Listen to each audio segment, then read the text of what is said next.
दुनिया की हर माँ चाहती है उसकी बेटी खुश रहे, सुरक्षित रहे, लेकिन जो मेरी शुभी के साथ हुआ है, मैं नहीं चाहती देश की किसी और बेटी के साथ वो हो, किसी और मां को वो झेलना पड़े जो मैंने झेला है।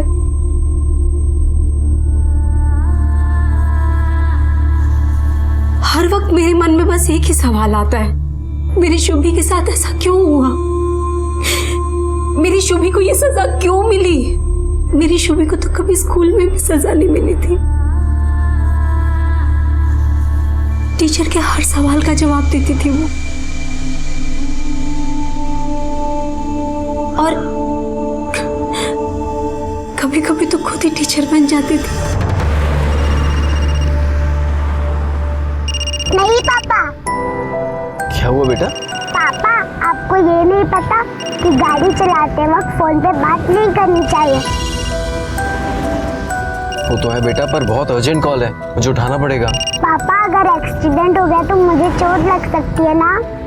शुभी ऐसे फालतू बातें नहीं करते बेटा। पापा, शायद आपको ये नहीं पता कि गाड़ी चलाते समय फोन पे बात नहीं करनी चाहिए, इससे हमारे एक सेंस को दो काम करने पड़ सकते हैं, और अगर वो कंफ्यूज हो जाए तो हमारा एक्सीडेंट भी हो सकता है। बेटा मेरा सेंस तो छोड़ो, पहले मुझे ये बताओ, इतनी छोटी सी उम्र में आपको ये सेंस कहाँ से आ रहा है? बुक से, जो मम्मा मुझे लाकर देती हैं। अगर स्कूल में मुझसे कोई पूछता है कि तुम्हारा बेस्ट फ्रेंड कौन है, तो मैं कहती हूँ कि books are my best friend. तो शुभी बेटा, आपके बेस्ट फ्रेंड्स ने आपको ये नहीं बताया कि जब ड्राइविंग सीट पे कोई ड्राइव कर रहा हो तो उससे बात नहीं करनी चाहिए? अरे हाँ, मैं तो भूल ही गई थी।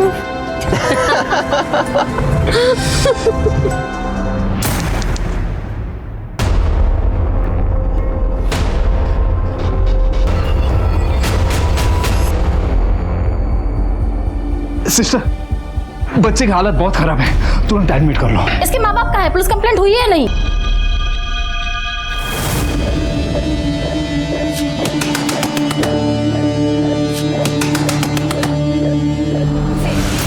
इसे कैसे पता होगा कि शुभी कहाँ है? इसने अभी कहा नहीं बताऊंगी, इसको पता है कहाँ है। ये झूठ बोल रही है। रवि, तुम कहाँ इसका भरोसा कर रहे हो? अरे मैं इन नशेड़ियों को जानता हूँ बहुत अच्छे से।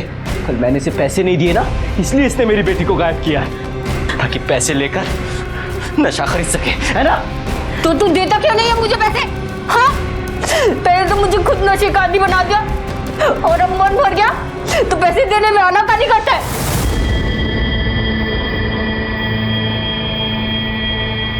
ये ना ऐसी चीज है, इसको अंदर लेते ही सारी दुनिया आंखों के सामने झूमने लगती है, बहुत मजा आता है। लो एक बार लेके देखो। नहीं अरे मैं कह रहा हूँ ना, बहुत मजा आएगा मेरे लिए। एक बार मजा नहीं आएगा तो दोबारा मत लेना, ठीक है?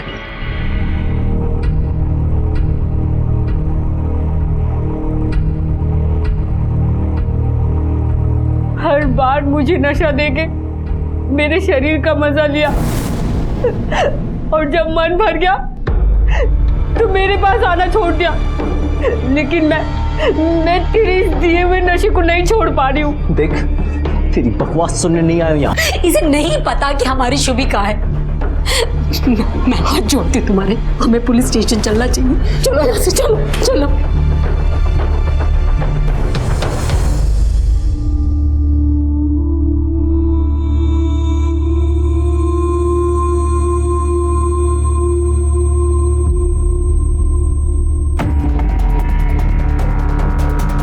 काय झालं सुबह? मैडम 6 साल की बच्ची है, डॉक्टर कह रहे हैं कि जहर दिया गया है, अभी इलाज चल रहा है। नाम पता कुछ पता चला? नहीं मैडम, जब मुझे मिली बेहोश थी, आसपास के लोगों को तो लग रहा था कि वो मर चुकी है। कहाँ मिली ये बच्ची? ये अंधेरी स्टेशन के पास एक फूड स्टॉल है, उसके पीछे बेहोश है। किसने देखा इससे पहले? हम आए तो इधर ही पड़ी। वो यहीं पड़ी थी जब आप लोग आए, और आप लोग वीडियो शूटिंग कर रहे हैं। बच्ची बेहोश पड़ी है, उसको हॉस्पिटल ले जाना चाहिए कि नहीं? चलो हटो। मैडम सबसे करीब तो सीधे आ गया। क्या हुआ डॉक्टर? शायद बच्ची के साथ सेक्सुअल असॉल्ट हुआ है। पता नहीं कैसे जानवर लोग हैं, एक छोटी सी बच्ची को भी। ये हमारा अंदाजा है, पूरी जानकारी तो रिपोर्ट आने के बाद ही पता चलेगी।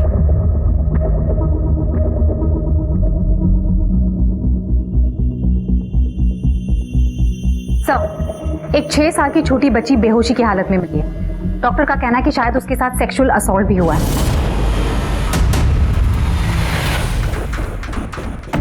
रवि, ये हम कहाँ आके रुके हैं? ऐसे हम कहाँ कहाँ ढूंढेंगे शुभी को? प्लीज मेरी बात मानो, पुलिस स्टेशन चलते हैं ना। बहुत अकल चल रही है। जो मैं कर रहा हूँ ना वही पुलिस करेगी। चुपचाप यहीं बैठो, मैं लेके आ रहा हूँ उसको।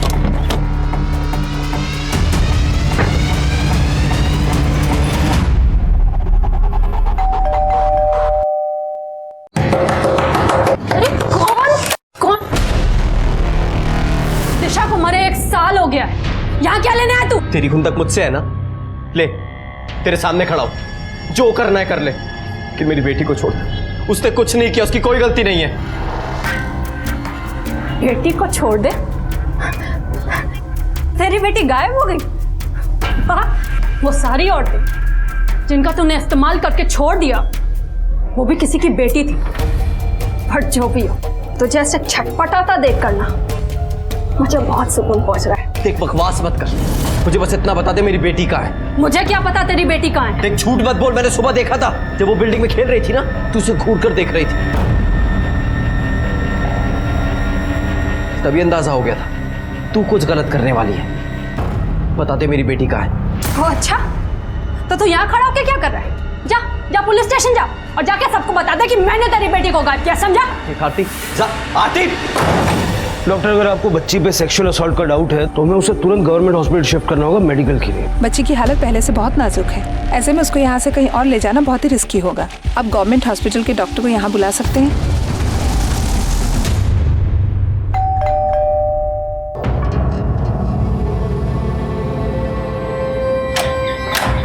किरण, किरण, तुम यहाँ क्या कर रहे हो? मैं मानता हूँ कि मुझसे गलती हुई, पर प्लीज मेरी गलतियों की सजा मेरी बेटी को मत दो। बहुत मासूम है, उसका इस सबसे कुछ लेना देना नहीं है। पागल हो गए हो क्या? ये सब क्या बोले जा रहे हो? कौन सी बेटी? किसकी बेटी? कैसी सजा? 5 साल से हम दोनों मिले भी नहीं है, ये सब क्या बात कर रहे हो तुम? मैंने तुम्हें धोखा दिया, इसलिए उसका बदला लेने के लिए तुमने मेरी बेटी को अगवा किया ना। प्लीज किरण, देखो, चुपचाप यहाँ से चले जाओ। मेरे पति अंदर है, उन्हें पता लग जाएगा कि तुम यहाँ पे हो। मुझे कौन है किरण? कोई नहीं, वो कोई गलत एड्रेस पे आ गया है। देखिए आप, ये ए विंग है, आप बी विंग में चले जाइए। ओके जाओ। मैं तुम्हारे हाथ जोड़ता हूँ किरण, प्लीज प्लीज मेरी बात सुन किरण।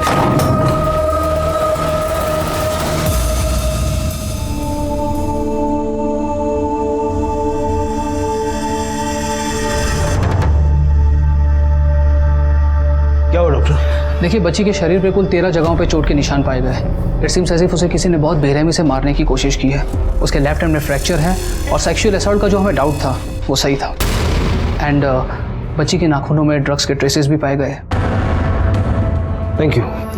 मैं डिटेल रिपोर्ट रेडी करके आपको भिजवाता हूँ। जी। सर, मुझे लगता है ये किसी ड्रग एडिक्ट का काम है। या फिर पारिवारिक रंजिश भी हो सकती है। मतलब जिस तरह से बच्ची को टॉर्चर किया, बाद में ये सेक्सुअल असॉल्ट, और अब आखिर में जहर दे के मारने की कोशिश की। ये छोटी सी बच्ची के साथ मारपीट और फिर ये सब, दिमागी रूप से पागल लगता है। प्रिया, या तो ये किसी औरत का काम हो सकता है या फिर कोई नामर्द। उस दिन हम पागलों की तरह यहाँ वहाँ वसई में अपनी बच्ची को ढूंढ रहे थे। हमें तो अंदाजा भी नहीं था कि हमारी बच्ची अंधेरी के अस्पताल में जिंदगी और मौत से लड़ रही है। वो तो भला हो उस पुलिस वाले का जो तुरंत मेरी बच्ची को अस्पताल ले गए, लेकिन मेरी बच्ची की जांच के बाद जो भयानक सच हमारे सामने आया, उसे सुनकर आज भी रूह कांप जाती है। क्या गुजरी होगी मेरी शुभी पर, और कैसा हैवान होगा वो इंसान जिसने एक मासूम बच्ची के साथ ऐसा घिनौना काम किया। मुझे तो समझ ही नहीं आ रहा कि हम क्यों ऐसे घूम घूम कर शुभी को ढूंढ रहे हैं। तुम पुलिस की मदद क्यों नहीं लेना चाहते? क्योंकि मैं नहीं चाहता कि मेरी बेटी को कुछ हो। अगर हम पुलिस के पास गए तो हो सकता है वो लोग उसे जिंदा भी ना छोड़े। तो जिस किसी ने भी हमारी शुभी को किडनैप किया है, अगर तुम उससे जाकर पूछोगी तो वो तुम्हें पता थोड़ी ना देगा। प्लीज तुम चुप रहो।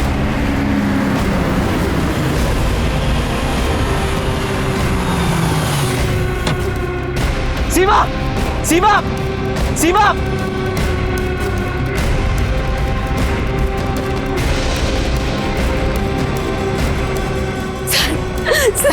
सर मेरी बच्ची, सर मेरी 6 साल की बच्ची सुबह से गायब है सर। मैं और मेरे हस्बैंड ने बहुत ढूंढा पर वो नहीं मिल रही। उसे ढूंढ लीजिए सर, सर प्लीज मेरी बेटी को ढूंढिए सर, प्लीज कुछ एक मिनट शांत हो जाइए बेटी, ये लीजिए। आखिरी बार कब और कहाँ देखा था आपने उसे? सर बिल्डिंग के बाहर ही खेल रही थी, यही कोई सुबह के 10 बजे होंगे। और अब शाम के 6 बज रहे हैं, सुबह से क्यों नहीं आए आप लोग? सर मैं तो आना चाहता था लेकिन मेरी बीवी ने कहा कि पहले हम लोग खुद ढूंढ लेते हैं, इसलिए। कोई फिरौती का कॉल तो नहीं है आप लोगों के पास? नहीं सर, अभी तक तो कोई फोन नहीं आया। किसी पर शक? सर ऐसे तो किसी पर कोई शक नहीं, लेकिन थोड़ा पैसा हो तो दुश्मन बन ही जाते। बच्ची का फोटो है आप लोगों के पास? हाँ हाँ हाँ, मेरे फोन में। पाटिल, ये बच्ची का फोटो आसपास के पुलिस स्टेशन में भेजो और अपने खबरी को भी अलर्ट करो। मैं फोटो भेजता हूँ तुम्हें। मैं आपको और सारी चॉकलेट्स दूंगी, चलो मेरे साथ। हाँ, कल ये बच्ची मिली थी तुम्हारे फूड स्टॉल के पास, कौन लेके आया था इसको? एक औरत थी शायद इसके साथ। कितने बजे की बात होगी? 3 बजे होंगे शायद। उस औरत की शक्ल या हुलिया कुछ याद है? ये लीजिए मैडम, एकदम चटपटी। उस औरत ने अपने चेहरे पर दुपट्टा बांध रखा था, इसलिए चेहरा तो नहीं देख पाया। भैया इस एरिया का सारा सीसीटीवी फुटेज चेक करो, देखो जरा इस औरत की मूवमेंट क्या है। सर। हेलो, होल्ड करो। सर ये तो उसी बच्ची का फोटो है। एक काम करो, वसई पुलिस से पेरेंट्स की डिटेल्स लेकर उन्हें हॉस्पिटल बुला लो।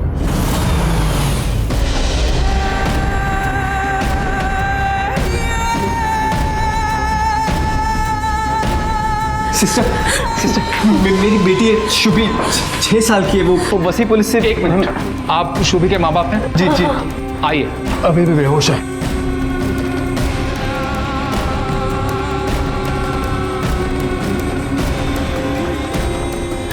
शुभी, रुकिए, आप अंदर कहाँ जा रहे हैं? डॉक्टर वो मेरी बच्ची क्या हुआ उसे? उसकी हालत बहुत सीरियस है, आप अंदर नहीं जा सकते। सीरियस है मतलब? हुआ क्या उसे? उसके साथ मारपीट की गई है और सेक्सुअल असॉल्ट भी हुआ है।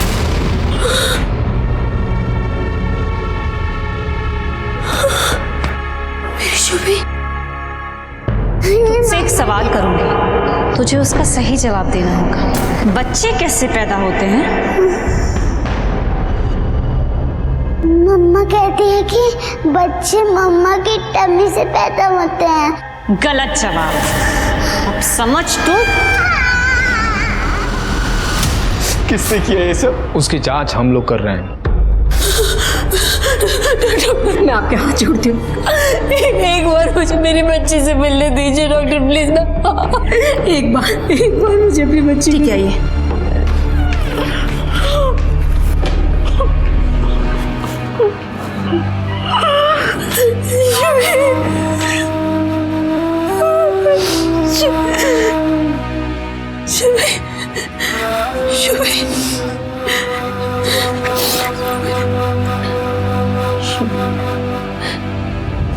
सर शुभी की मिसिंग कंप्लेंट मिलते ही हमने जांच शुरू की थी। ये देखिए, ये वसई में रवि यादव की बिल्डिंग का सीसीटीवी फुटेज है। इसमें साफ दिख रहा है शुभी खुद किसी को देखकर बाहर आई। थोड़ा आगे जाने के बाद कोने में नीचे गिरी एक बुक को शुभी ने उठाया, तभी एक औरत आई और उसे देखिए पकड़कर आगे ले गई। बिल्डिंग के वॉचमैन से पूछताछ की? जी सर, उसे कुछ मालूम नहीं है। क्या ये टॉर्चर और सेक्सुअल असॉल्ट भी उसी औरत ने किया है? लेकिन सर एक औरत एक बच्ची के साथ ऐसे कैसे कर सकती है? शिकतोड़ा आजकल के जमाने में कुछ भी पॉसिबल है। खैर, यहाँ से आगे इस केस की जांच हम करेंगे। आप केस की फाइल भिजवा दीजिए। जी सर। आपकी बिल्डिंग के सीसीटीवी फुटेज में हमने देखा कि बच्ची सुबह 9:46 पर किसी के बाहर से आवाज लगाने पर बच्ची घर से बाहर निकली, लेकिन आप लोगों ने उसकी मिसिंग कंप्लेंट शाम को 6 बजे लिखवाई। इतना टाइम क्यों लगा?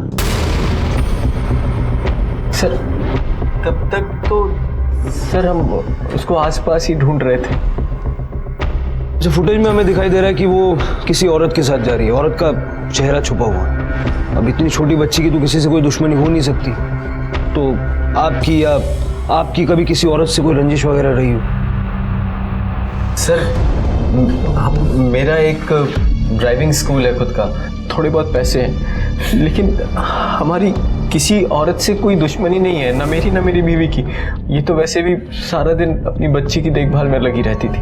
अच्छा, जिस औरत की हम बात कर रहे हैं वो ड्रग एडिक्ट है, ये भी हमारी जांच में पता चला है, क्योंकि शुभी के नाखून में ड्रग के ट्रेसेस मिले हैं। सीमा, तुम जानती हो किसी ऐसी औरत को जो ड्रग एडिक्ट है? मैं तो नहीं जानता। नहीं सर।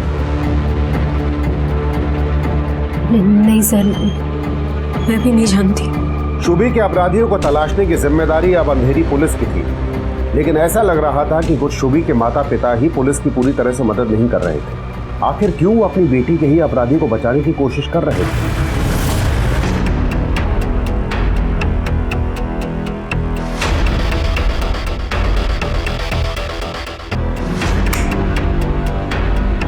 इस ऑटो वाले का नंबर नहीं दिख रहा है, लेकिन ये इसके हाथ में गमछा लपेटा हुआ है। प्रिया, जरा पता करो कौन सा ऑटो वाला ऐसे हाथ में गमछा लपेट के रिक्शा चलाता है। सर, मुझे ऐसा लग रहा है कि शुभी के माँ बाप कुछ छुपा रहे हैं। हाँ, मतलब अपने ही बच्चे के साथ इतना बुरा करने वाले को अगर वो लोग बचा रहे हैं तो क्यों? और भैया, अगर वो औरत ड्रग एडिक्ट है तो एरिया का कोई ना कोई ड्रग डीलर उसे जानता होगा, जरा पता लगाओ।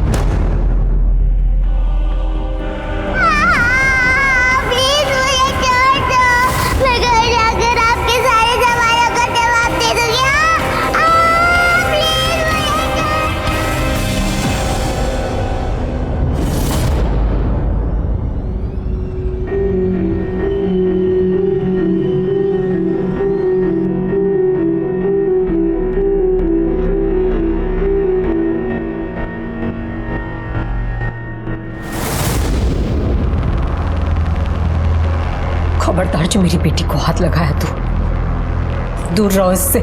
शुभी मेरी भी बेटी है। तो तुम्हारे ही तो पापों की सजा भुगत रही है ना। बस अब और नहीं, मैं पुलिस को जाके सब बता दूंगी।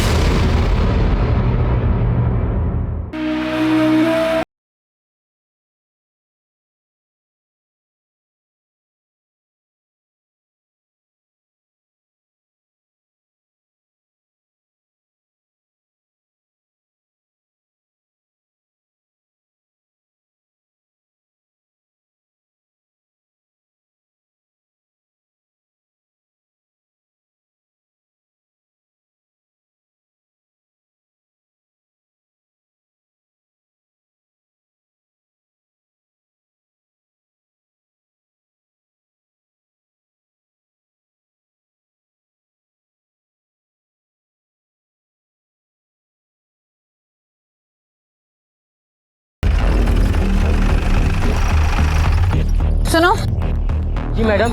एक ऑटो वाला है जो अपने हाथ में गमछा इस तरह से बांध के ऑटो चलाता है, तुम जानते हो उसको? मैडम, ऐसा तो कोई अपने एरिया में नहीं है, अगर कोई नया आया होगा तो मालूम नहीं।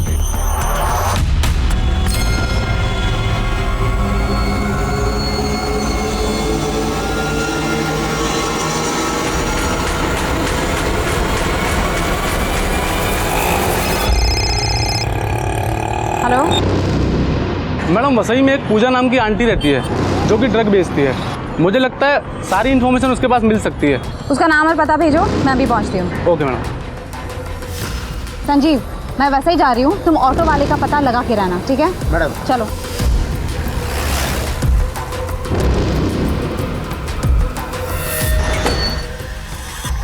मैम, वो सामने फूलों की दुकान में एक औरत है, वही है यहाँ की सबसे बड़ी सप्लायर। ज़्यादातर लोग उसी से ड्रग लेते हैं।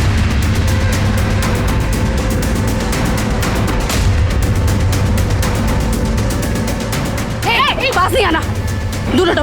देखो, हम तुम्हें गिरफ्तार नहीं करना चाहते, दूर हट। बस तुमसे पूछताछ करना चाहते हैं, नीचे दूर हटो। पास नहीं आना। मुझे लगा आप लोग मुझे पकड़ने आए हैं साहब, मुझे अपनी परवाह नहीं है साहब, घर में छोटे छोटे बच्चे हैं साहब। ये मामला भी एक छोटी सी बच्ची के साथ हुए सेक्सुअल असॉल्ट का है। और हमें शक है कि आरोपी एक औरत है और ड्रग्स एडिक्ट है। तुम्हारे पास कितनी औरतें आती हैं ड्रग्स खरीदने? बस यही कोई 3-4 औरतें ही आती हैं साहब। नाम बताया उनका? हाँ है ना साहब, सबका मोबाइल नंबर है।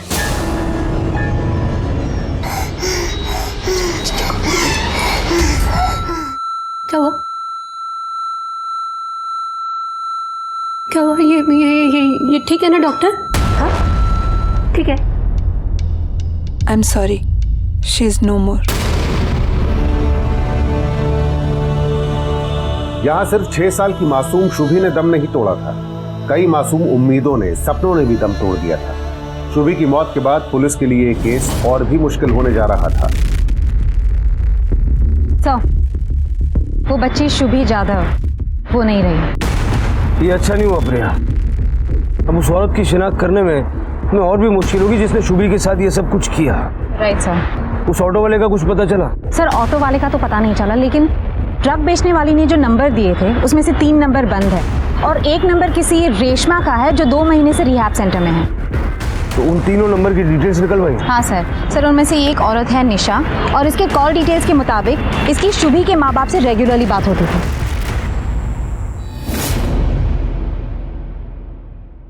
शुभी शुभी शुभी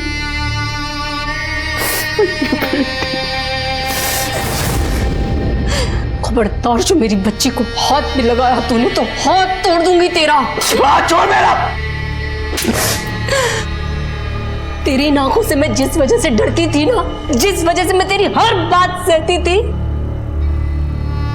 वो वजह नहीं रही अब। मेरी शुभी मर गई और इसे और किसी ने नहीं, तूने मारा, तूने। हत्यारा है तू, हत्यारा मेरी बेटी का।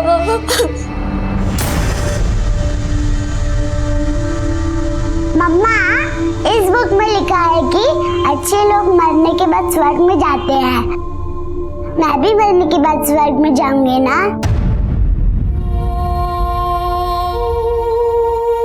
शुभी, आप आज के बाद ऐसी कोई बात नहीं करोगे।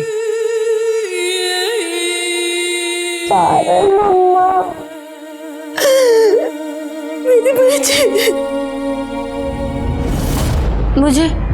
मुझे ना चक्कर आ रहे हैं, मेरा सर घूम रहा है, मेरे पेट में भी बहुत दर्द हो रहा है। प्लीज मुझे थोड़ी सी ड्रग्स ला दीजिए ना, उसके बाद आप जो बोलोगे मैं बताऊंगी। निशा, हमारे कुछ सवालों के जवाब दे दो, तुम्हें जो चाहिए सब मिलेगा। मैं कह रही हूँ ना, मुझे थोड़ी सी ड्रग्स ला दीजिए, उसके बाद मैं सब कुछ बता दूंगी। निशा, हम जानते हैं कि शुभी की माँ तुम्हारी बड़ी बहन है, तुम्हारी ये ड्रग्स की आदत के चलते तुम्हें पैसों की जरूरत थी और पैसों के लिए तुमने शुभी को किडनैप किया। हाँ, मैंने मारा है शुभी को, मैंने मारा है। वो शुभी का बाप है ना रवि, उसने मुझे ड्रग्स की लत लगाई और नशा देके मेरे साथ सब कुछ किया, और जब उसका मन भर गया तो उसने मुझे पैसे देने से मना कर दिया। मुझे पैसे चाहिए थे। 16 की सुबह जब सीमा दीदी के घर गई थी तभी मैंने सूफी को किडनैप करने का प्लान बनाया। तेरी जान ले लेगा ये नशा। हालत देख अपनी, हड्डी का ढांचा हो गई है। आपके पति की दी हुई लत है। ताली कभी एक हाथ से नहीं बजती। रवि गलत है तो तू भी गलत है, और मुझे इस बारे में कोई बात नहीं करनी। तेरी हालत देख के लग रहा है 2-3 दिन से तूने कुछ खाया नहीं। मैं तेरे खाने के लिए कुछ बना के लाती हूँ।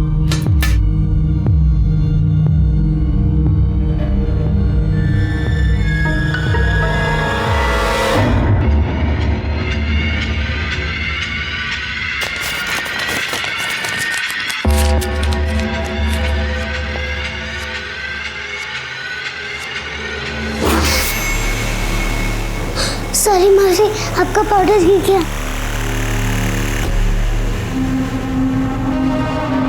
तुम रहने दो, मैं कर लूंगी। हाँ।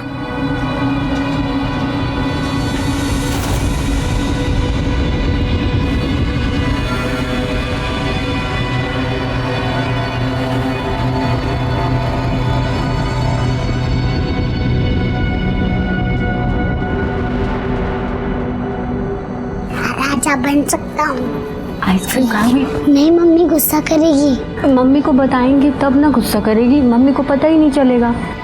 तुम मुझे ना बिल्डिंग के बाहर मिलना, वहाँ मैं तुमको आइसक्रीम खिला दूंगी। ठीक है। मैंने सोचा उससे किडनैप करके पैसे मांगूंगी, लेकिन फिर मैं डर गई, तो मैंने उसे मार दिया था उसे। कैसे मारा उसे और कहाँ ले जाके मारा? मुझे जितना पता था मैंने आपको बता दिया। अब आपने बोला था ना कि आप मुझे ड्रग्स दोगे, अब थोड़ी सी ड्रग्स दे दो, थोड़ी सी। प्रिया, सर निशा ड्रग्स के लिए झूठ बोल रही है। हो सकता है सर, लेकिन ये भी पॉसिबल है कि वो जानबूझ के शातिर बनने की कोशिश कर रही है, क्योंकि उसने सेक्सुअल असॉल्ट की बात ही नहीं की।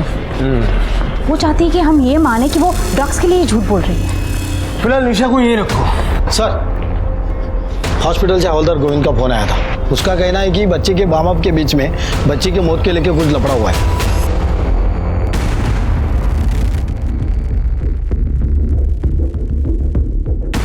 अरे सुनो, इस रिक्शा वाले को देखा है? हाथ में लाल कलर का गमछा बांधा है ये। हाँ साहब, कुछ हफ्ते पहले बोरीवली ईस्ट में मैं भाड़ा ले गया था, तभी 60 वाले को मैंने वहाँ देखा। ए भाई चल जल्दी यहाँ से रिक्शा हटा। यहाँ सबसे पहले मेरा नंबर आता है, मेरा रिक्शा लगता है। मेरा नंबर? बाहर का कोई नंबर नहीं लगता है। चल हट। क्या बोल रहा हूँ? चल हटा, चल। मेरा नंबर हट, तेरा कोई नंबर नहीं यहाँ पे, चल भाग। साहब आप बोरीवली एरिया में पता करो ना साहब। साहब कोई लफड़ा नहीं हुआ, इकलौती बच्ची थी शुभी हमारी, माँ है उसकी, सटमा लगा है इसको, इसलिए पता नहीं क्या क्या बोल रही है। कुछ तो शर्म कर, कुछ तो शर्म कर।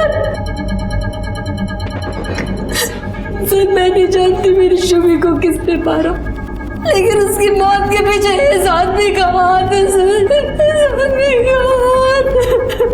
आप कहना क्या चाहते हैं, जरा साफ साफ बताइए। सर ये क्या साफ? एक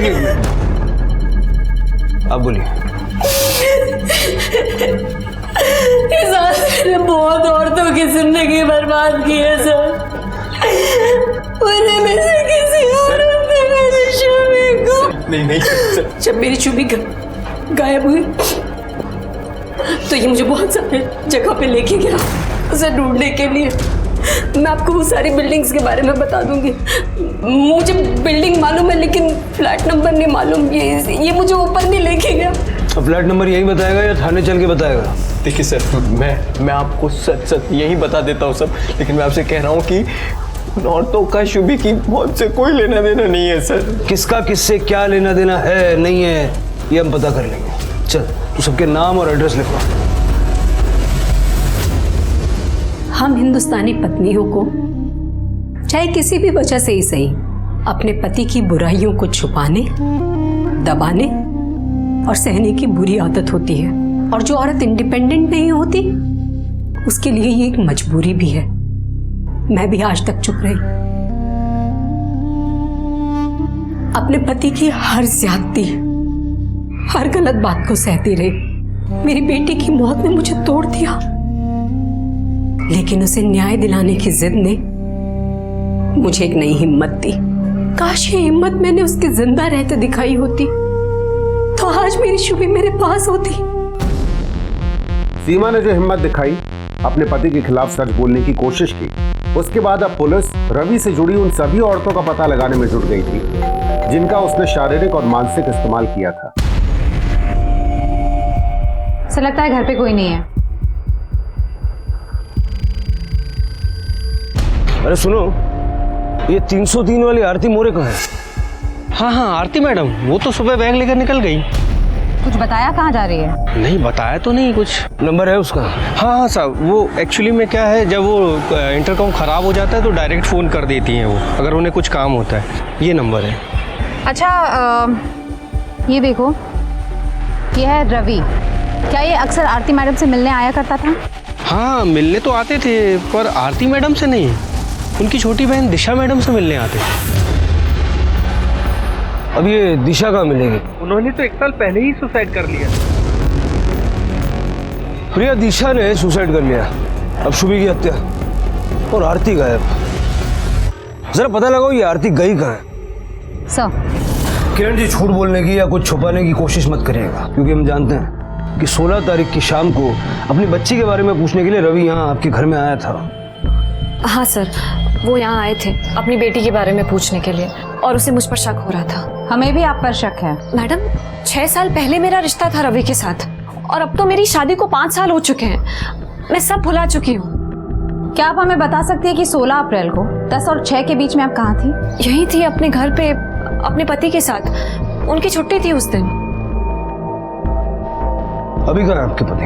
अभी घर पे नहीं है वो सर। लेकिन सर प्लीज आप लोग मेरे पति को मेरे और रवि के पुराने रिश्ते के बारे में कुछ मत बताना सर प्लीज, वरना मेरा घर टूट जाएगा। 16 अप्रैल को किरण घर पे थी? 16 अप्रैल को हाँ, सुबह 9 बजे जाते हुए देखा था, फिर वो 11 बजे तक वापस आ गए थे। अकेली आई थी? जी साहब, अकेली ही आई थी।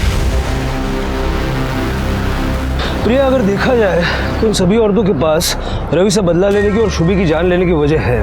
हाँ सर, एक तो वो निशा जिसे रवि ने नशे की लत लगा के उसका इस्तेमाल किया और फिर उसे छोड़ दिया, और दूसरी वो आरती जिसकी बहन ने रवि के कारण सुसाइड कर लिया। और ये किरण। प्रिया, मुझे लगता है कि रवि की जिंदगी में कई औरतें होंगी। जरा इस रवि की पूरी कुंडली निकालो। पापा आप क्या चाहते हो? मैं बड़ी होकर क्या बनूं? Doctor, scientist, teacher, pilot, engineer या कुछ और? बेटा मैं तो बस इतना चाहता हूँ कि तुम वापस आ जाओ मेरे पापा के पास। वो जिंदा तो हो जाती है, मगर किसके लिए?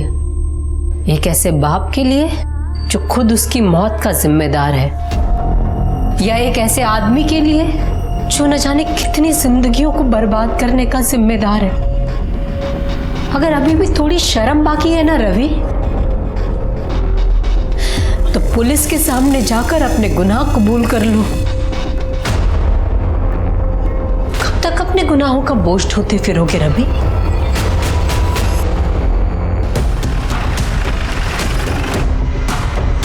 आप रवि को कब से जानते हैं? 10 साल से जानते हैं, हमारा पड़ोसी है। उसके बारे में कुछ बता सकते हैं कि किस तरह का इंसान है वो? हमारे साथ तो संबंध अच्छे हैं, हाँ, लेकिन मैंने सुना था कि कई सारी औरतों के साथ उसका चक्कर है। और तो और उसकी बीवी भी कुछ बोलती नहीं थी ना।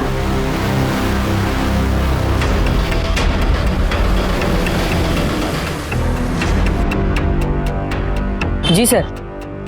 तुम यहाँ काम करते हो? हाँ मैडम, मैं यही काम करता हूँ रवि भाई के पास में। उन्होंने ही मुझे ड्राइविंग स्कूल में ड्राइविंग सिखा दी, उसके बाद में नौकरी भी दिला दी। मेरे लिए तो सब कुछ अच्छा ही किया रवि भाई ने। और बुरा किसके साथ किया? तुम तो अच्छे से जानते होंगे कि रवि का किन किन औरतों के साथ चक्कर था। मैडम अब ये तो रवि भाई को भी याद नहीं होगा। तुझे जितना याद है उतना बता दे। चल सर, एक बार तो रवि भाई औरतों के चक्कर में मरते मरते बचे थे।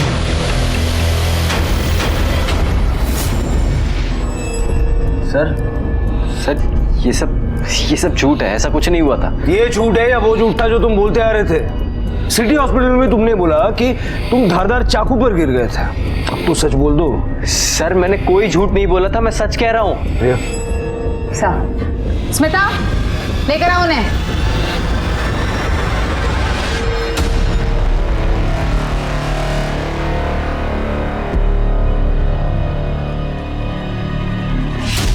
देखो आपका बजट कितना पहले तो आप ये बताओ महेश भाई। 3-3.5 3-3.5 के हिसाब से सबसे बेस्ट गाड़ी है ये। 2015 का मॉडल है, मात्र 7000 किलोमीटर चली है।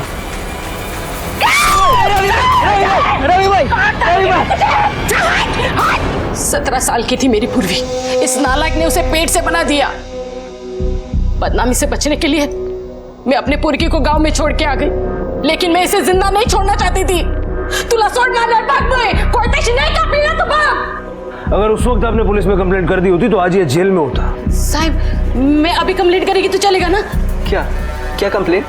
ये जो तू बाहर घूम रही है ना, मेरी वजह से घूम रही है। जान से मारने की कोशिश की थी तूने मुझे। अगर तू मेरी कंप्लेंट करेगी ना तो मैं भी तेरी कंप्लेंट करूंगा, समझी? ठीक है चालेल। हाँ साहब अभी रिपीट लिखो। इसे सजा मिलने के लिए मैं कोई भी सजा भुगतने के लिए तैयार हूँ। ये जेल में सड़ना चाहिए ये आदमी। हाँ कामत, वो बाहर ले गए। लेकिन सर ये चलो, मुझे एक बात बताइए, अगर इसे सजा दिलाने के लिए आप कुछ भी कर सकती हैं, फिर इसे ही सजा देनी थी। शुभी के साथ वो सब क्यों की? क्यों मारा उसे? मी काय नाही केली साहेब. हाँ खरं सांगते, मी काय नाही केली. इस कमीनी की वजह से मैं इसकी सजा उसे क्यों देती साहेब? माझी भी तो पोरगी है. हाँ 16 तारीख को 10 से 6 के बीच आप कहाँ थी?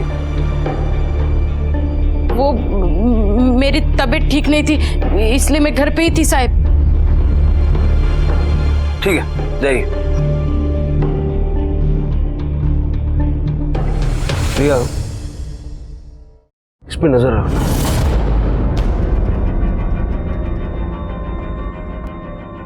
देख, तेरी सजा का इंतजाम तो पूर्वी की मां ने कर दिया. अब रहे शुभी के कातिल. बता, तुझे कैसे पता चला कि शुभी को किसी औरत ने किडनैप किया है? देख, छुपाने का कोई फायदा नहीं है. तू नहीं चाहता कि तेरी बेटी के कातिलों को सजा मिले? सर मुझे एक SMS आया था, लिखा था तेरे पापों की सजा मैं तेरी बेटी को देने वाली हूँ. यही कुछ 12 बज रहे थे.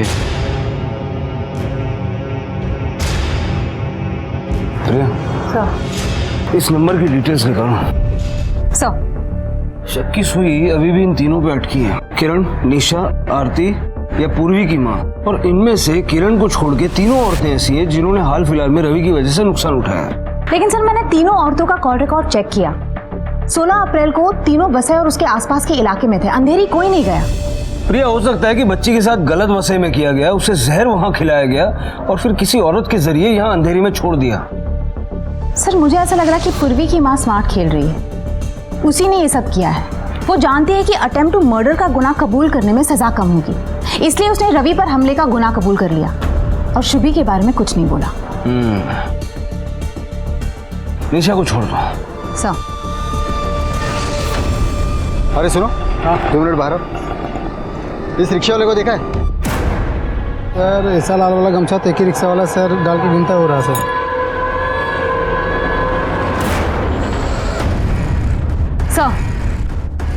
सर 16 तारीख को जिस नंबर से रवि को धमकी वाला मैसेज भेजा गया था वो फेक आईडी से था. सर एक सेकंड. हेलो, उस पर नजर रखो, हम अभी आते हैं. सर उस ऑटो वाले का लीड मिल गया जिसमें शुभी को अंधेरी लाया गया था. जी मैडम, ये वही बच्ची है जो उस दिन मेरे ऑटो में बैठी थी बेसच्चे के नाके से, और उसके साथ एक औरत भी थी. मैडम क्या बात है, बच्ची कोई तकलीफ में है क्या? नींद में है, तबीयत नहीं ठीक है उसकी. उस औरत का चेहरा देखा था? हाँ मैडम, मुझे याद आया. एक बार उस औरत ने अपने चेहरे से दुपट्टा हटाया था क्योंकि उसे सेव पूरी खानी थी. अगर तस्वीर दिखाई जाए तो पहचान लोगे? हाँ सर, मैं जरूर पहचान लूंगा. ये देखो, इनमें से कोई है? हाँ. एक मासूम बच्ची को तड़पा तड़पा के मार डाला. क्यों किया तुमने ऐसा? क्यों किया ऐसा बच्ची के साथ? उस बच्ची के बाप ने मेरे कई बच्चों को मार दिया था.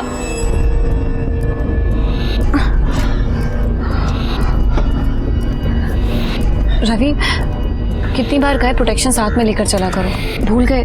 पिछली बार 2 महीने हो गए थे. ये ले. हम लोग तो शादी करने वाले हैं ना, तो फिर इसकी क्या जरूरत है? हम लोग शादी करने वाले हैं, बच्चा नहीं, समझी? खा लो. 2 साल तक वो मुझे बेवकूफ बनाता रहा. उसके झांसे में आकर मैं बच्चा गिराने की दवाई खाती रही. फिर समझी, वो तो मुझे यूज कर रहा था. मैं उसके साथ नहीं रह सकती थी, फिर मैंने उसको छोड़ दिया. मैं किसी से शादी नहीं करना चाहती थी, बस अपनी फैमिली की वजह से शादी करनी पड़ी. शादी के 5 साल बाद भी मुझे बच्चा नहीं हुआ. किरण, पूरा चेकअप करने के बाद यही बात सामने आई है कि तुम्हारा यूट्रस बुरी तरह से डैमेज हो चुका है. ऐसा कैसे हो गया डॉक्टर? देखो किरण, बहुत सी वजह हो सकती है. कभी कभी बहुत ज़्यादा बार एबॉर्शन करने की वजह से, कभी कभी बच्चा ना होने वाली मेडिसिन खाने की वजह से भी ऐसा हो जाता है. लेकिन डॉक्टर, मैं ठीक तो हो जाऊंगी ना, माँ बन पाऊंगी ना? अब सॉरी किरण, तुम अब कभी माँ नहीं बन सकती. मेरी ये हालत रवि की वजह से. मैं कभी माँ नहीं बन सकती. तुम माँ नहीं बन सकती, इस बात की सजा उस मासूम शुभी को क्यों? रवि अपनी बेटी से बहुत प्यार करता था.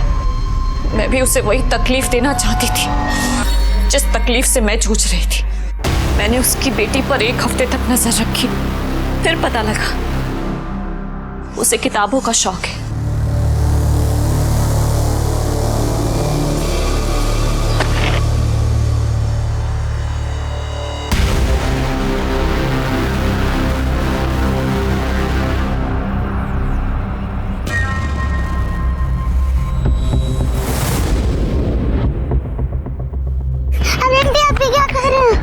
बेटा, मुझे आपके पापा ने भेजा है, आपके पापा ने।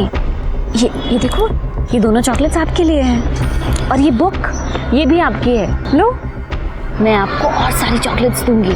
चलो मेरे साथ। हाँ। और फिर बहला फुसलाकर मैं उसे अपने साथ ले गई। मैंने एक नकली आईडी से सिम लेकर रखा था। मैं उसे उसकी बेटी की आवाज सुनाकर उसके बाप को तड़पाना चाहती थी, तड़पते हुए देखना चाहती थी मैं उसे। उसका फोन बंद निकला, इसलिए मैंने उसे मैसेज किया। मुझे मम्मा के पास जाना है। से एक सवाल करूंगी, तुझे उसका सही जवाब देना होगा। अगर तेरा जवाब सही हुआ ना तो समझ तू गई। पूछो क्या सवाल है? मुझे तो बस घर जाना है, मम्मा के पास। घर जाना है ना? हाँ। तो फिर बता, बच्चे कैसे पैदा होते हैं? मम्मा कहती है कि बच्चे मम्मा की टमी से पैदा होते हैं। टमी से पैदा होते हैं? हाँ? गलत जवाब। तो ऐसा करने से अब तुम माँ बन सकती हो। मुझे ये समझाओ, शुभी की गलती क्या थी? मानती हूँ, उस बच्चे की कोई गलती नहीं थी। मैंने जो किया उसके बाप को तड़पाने के लिए किया।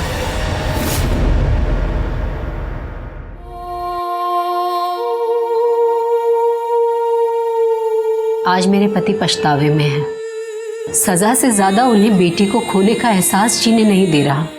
लेकिन जिन औरतों के साथ उन्होंने गलत किया, वो भी तो किसी की बेटी थी। किरण के साथ रवि ने जो भी किया वो गलत था। किरण के दोषी थे रवि, और इसका हिसाब किरण को उन्हीं से लेना चाहिए था। वो पुलिस में कंप्लेंट करती, उन्हें सजा दिलवाती। पर मेरी शुभी, उसकी क्या गलती थी? मेरी शुभी को ये सजा नहीं मिलनी चाहिए थी।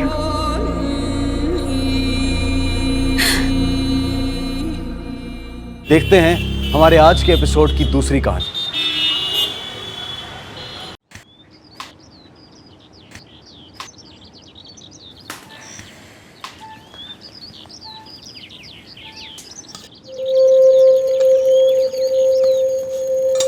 अरे, फटी कमीज क्यों पहन रहे हो?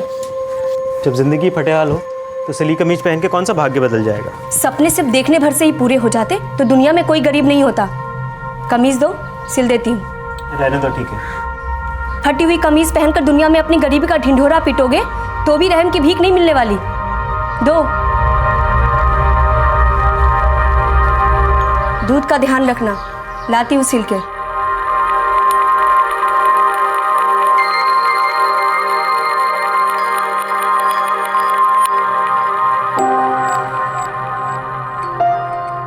पापा, मैं गिट्टी खेल खेल के ना बोर हो गई हूँ। क्या आप मुझे नई साइकिल दिला सकते हो? तानिया को साइकिल चलाना अच्छा लगता है?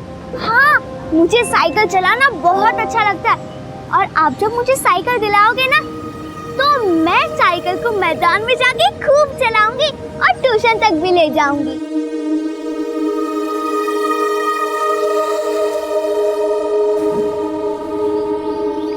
तानिया, गिट्टी खेल खेल के बोर हो गई ना? बेटा मुझे 2 दिन दे, मैं पक्का तेरे लिए साइकिल लेकर आऊंगा। God promise. God promise. अरे फिर से गॉड प्रॉमिस। गॉड प्रॉमिस नहीं, गॉड प्रॉमिस बोल। हाँ, तेरा गॉड प्रॉमिस। यहाँ दूध उबल के आधा हो गया और तुम बच्चे को झूठे सपने दिखा रहे हो। क्यों गरीबी में आटा गीला कर रहे हो? शारदा, तुम सिर्फ मुहावरे ही मारते रहना।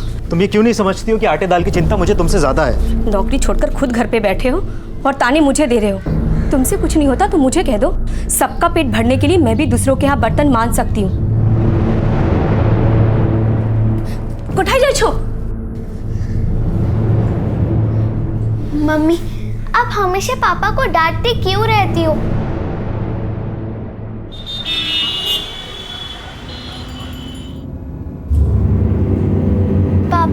आप एक काम करो, आप मेरे लिए साइकिल मत लाओ, क्योंकि टीचर कह रही थी अगर स्कूल की फीस नहीं भरी तो वो मुझे स्कूल से निकाल देंगे।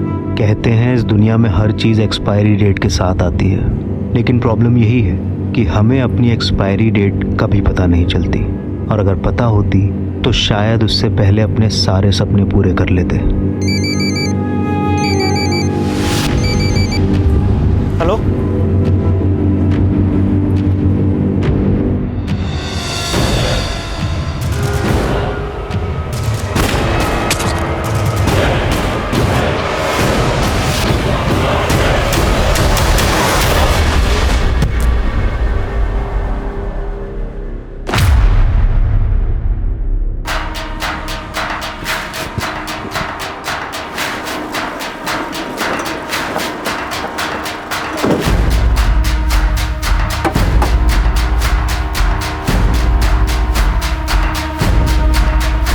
पीछे हटिए आप लोग, पीछे हटिए, पीछे हटो, पीछे हटो, पीछे पीछे ले। इसकी जेबें चेक करो। सर इसकी पॉकेट में मोबाइल और पैसे मिले हैं। 250 रुपये सर। मोबाइल भी है, पैसे भी हैं। इसका मतलब है लूट के इरादे से मर्डर नहीं हुआ। सर इसकी पॉकेट में एनवेलप भी है। नेगेटिव्स?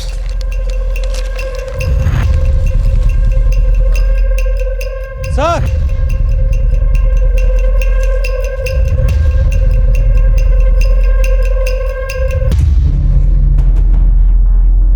फोटो लो इसकी।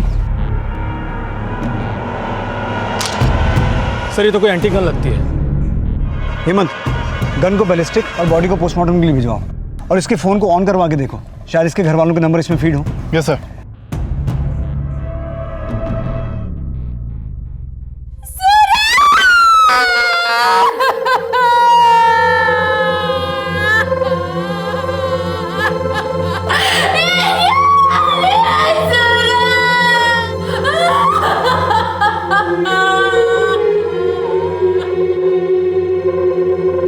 शारदा जी, संभालिए अपने आप को।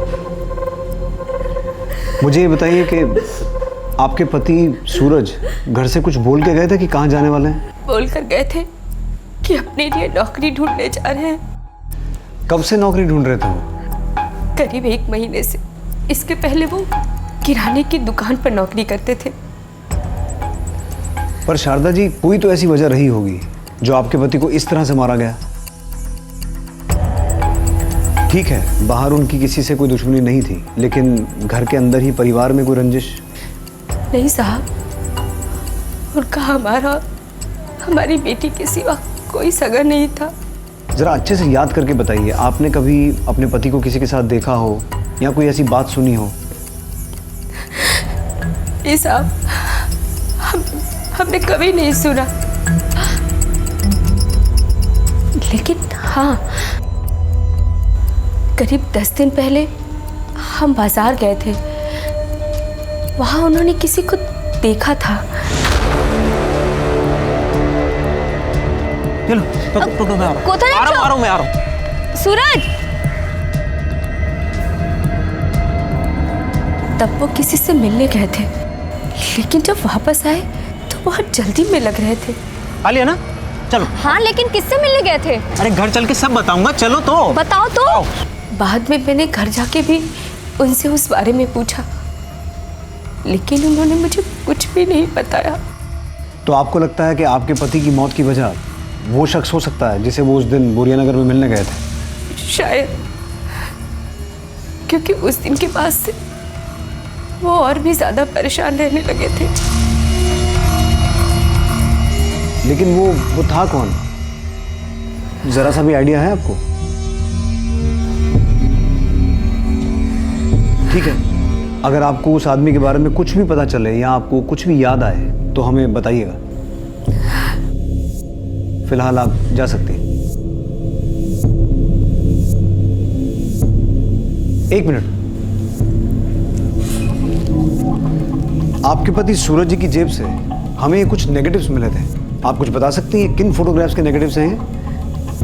नहीं साहब, मुझे इस बारे में कुछ भी नहीं पता, और इससे पहले तो मैंने उनके पास ये कभी देखा भी नहीं था। ठीक है।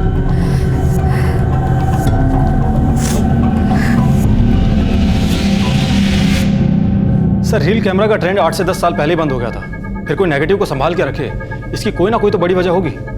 और सूरज की पत्नी का कहना है कि उसने नेगेटिव सूरज के पास में कभी देखे ही नहीं, तो क्या किलर जानबूझकर सूरज की जेब में नेगेटिव रख के चला गया? और क्राइम सीन पे गन का मिलना, सर सब कुछ सस्पिशियस लग रहा है। लेकिन विश्वास, फिलहाल तो सबसे बड़ा सवाल ये है कि एक मामूली सा गरीब आदमी जिसके पास खाने को भी लाले पड़े हुए थे, नौकरी नहीं थी, उसे कोई इतनी बेरहमी से क्यों और किस मकसद से मारेगा? सर सूरज की बीवी ने डायरेक्ट शक किसी पे नहीं जताया, लेकिन वो कह रही थी कि सूरज के मर्डर से 10 दिन पहले सूरज किसी अनजान शख्स से मिला था। सर कहीं कोई कहानी बनाकर तो नहीं चली गई? पर अगर कहानी बना भी रही है तो सामने तो आ ही जाएगी।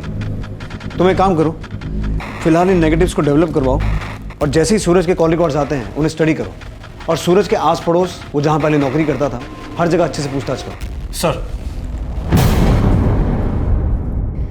कहाँ रह गई मम्मी? मम्मी अब तक आई क्यों नहीं?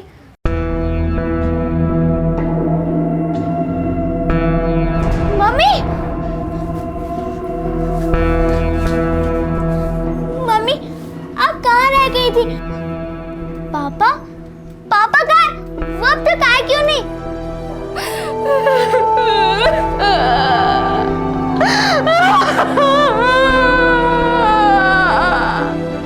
अपनी माली हालत से जूझता सूरज का परिवार घर के अकेले करता धरता सूरज को खो चुका था। एक गरीब इंसान जो 2 वक्त की रोटी कमाने के लिए संघर्ष कर रहा था, आखिर वो किसकी ऐसी दुश्मनी का शिकार हुआ? सर वो नेगेटिव्स डेवलप करवाए। सर नेगेटिव से पता चला है कि फोटोज किसी पारसी औरत की शोक सभा के हैं। जिस औरत की शोक सभा है उसका नाम तो लिखा है बैकग्राउंड में, लेकिन लोगों से कवर्ड है। सर ये फोटो 16 साल पहले खींची गई थी, ये देखिए सर। लेकिन सूरज की हत्या का 16 साल पहले की शोक सभा की फोटो से क्या कनेक्शन हो सकता है जिसके नेगेटिव्स उसकी जेब में थे? सर ये तो कुछ भी नहीं है। क्राइम सीन पे जो गन हमें मिली थी वो 80 साल पुराने मॉडल की गन है।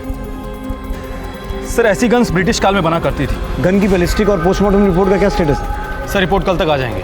सर 16 साल पुरानी फोटोज और 80 साल पुराने मॉडल की गन, सर इस केस की जड़ें जरूर गहरी है।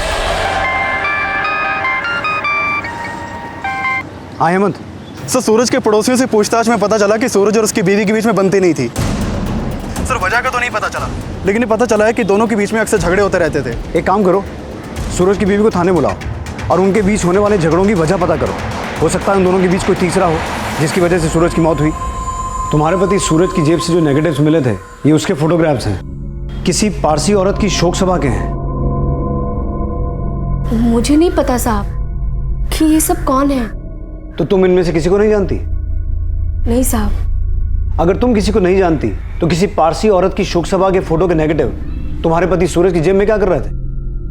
मुझे ये सब नहीं पता साहब। मुझे तो ये भी नहीं पता कि सूरज किसी पारसी को जानते थे भी या नहीं। शारदा, हमें पता चला है कि तुम्हारे और सूरज के बीच रिश्ता कुछ ठीक नहीं था। तुम्हारे अक्सर झगड़े हुआ करते थे। कहीं तुम्ही ने तो तंग आकर उसे... साहब आप मुझ पे शक कर रहे हैं साहब? आजकल छोटी छोटी बातों को लेकर मर्डर भी हो जाया करते हैं शारदा। सूरज की पोस्टमार्टम रिपोर्ट। सर सूरज की मौत 7 नवंबर को शाम 4 बजे हुई थी और बैलिस्टिक रिपोर्ट से ये कंफर्म है कि क्राइम सीन पे जो गन हमें मिली थी उस गन से ही सूरज को पॉइंट ब्लैंक पे शूट किया गया था। जिस वक्त सूरज की हत्या हुई उसकी बीवी कहाँ थी? सर उसकी बीवी घर पर ही थी। सर हमने उसके कॉल रिकॉर्ड्स को भी चेक किया है, अफेयर का तो कोई क्लू नहीं मिला। लेकिन सर सूरज की मौत बहुत ही प्लानिंग से की गई है। मतलब? सर सूरज को जल मंदिर के एक पीयूसी से कॉल आया था दोपहर के 2:30 बजे और उस वक्त सूरज बोरिया नगर में था। सूरज की हत्या हुई 4 बजे और उसकी डेड बॉडी मिली दीगानगर के आउटस्कर्ट्स में। तो हो ये भी सकता है विश्वास कि 2:30 बजे जल मंदिर के पीसीओ से जो फोन किया गया वो उसे क्राइम सीन पर बुलाने के लिए किया गया हो। सर लग तो यही रहा है, लेकिन सूरज को कॉल किसने किया था ये अभी तक पता नहीं चल पाया। सर हमने पूछताछ की है, कोई क्लू नहीं मिला और सर वहाँ पर कोई सीसीटीवी भी नहीं है। इसका मतलब है जो कोई भी था वो इतना अलर्ट था कि उसने मोबाइल का इस्तेमाल नहीं किया, और अगर वो सूरज की बीवी के टच में होगा तो मोबाइल कन्वर्सेशन अवॉइड करता होगा। सूरज के कॉल रिकॉर्ड्स क्या बताते हैं? सर सूरज पिछले दिनों अधिकतर कॉल काम मांगने के लिए कर रहा था और अब तक सूरज के बारे में जितना पता चला है उससे ये साफ है कि सूरज बहुत ही ज़रूरतमंद था सूरज के कॉल रिकॉर्ड्स में से किसी पारसी का नंबर मिला है? नहीं सर, और पूछताछ में भी ऐसा कुछ भी सामने नहीं आया कि सूरज किसी पारसी औरत को जानता भी था। लेकिन मैं कोलकाता की पारसी कम्युनिटीज के लोगों से पता लगवा रहा हूँ कि 16 साल पहले किस पारसी औरत की मौत हुई जिसकी। पापा फिर ये शो, प्लीज प्लीज वापस आ जाओ। मैं आपसे कुछ भी नहीं मांगूंगी, मुझे कुछ भी नहीं चाहिए, साइकिल भी नहीं चाहिए। और आप ना स्कूल की फीस भी मत भरना, आप भी कम पढ़े थे ना, मैं भी नहीं पढ़ूंगी। नहीं तान्या बेटा, पढ़ाई से कभी जी नहीं चुराना। देख बेटा, मैं तो ज़्यादा पढ़ नहीं पाया, लेकिन बेटा तू इतना पढ़ना कि सबको पीछे छोड़ देना। हाँ, छोड़ेगा ना सबको पीछे? हाँ मेरा बच्चा।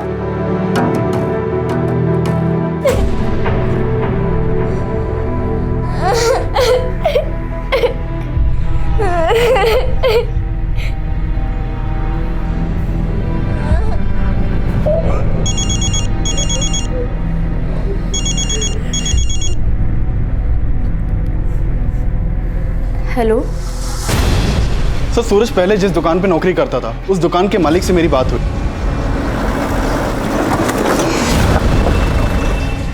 देखिए सर, इससे पहले किसी ने कोई और स्टोरी सुना के मुझ पर शक जाहिर करे, मैं खुद बता देना चाहता हूँ। 1 महीना पहले सूरज ने मेरे गाला से पैसा चुराया था, इसलिए हमने उसको नौकरी से निकाल दिया।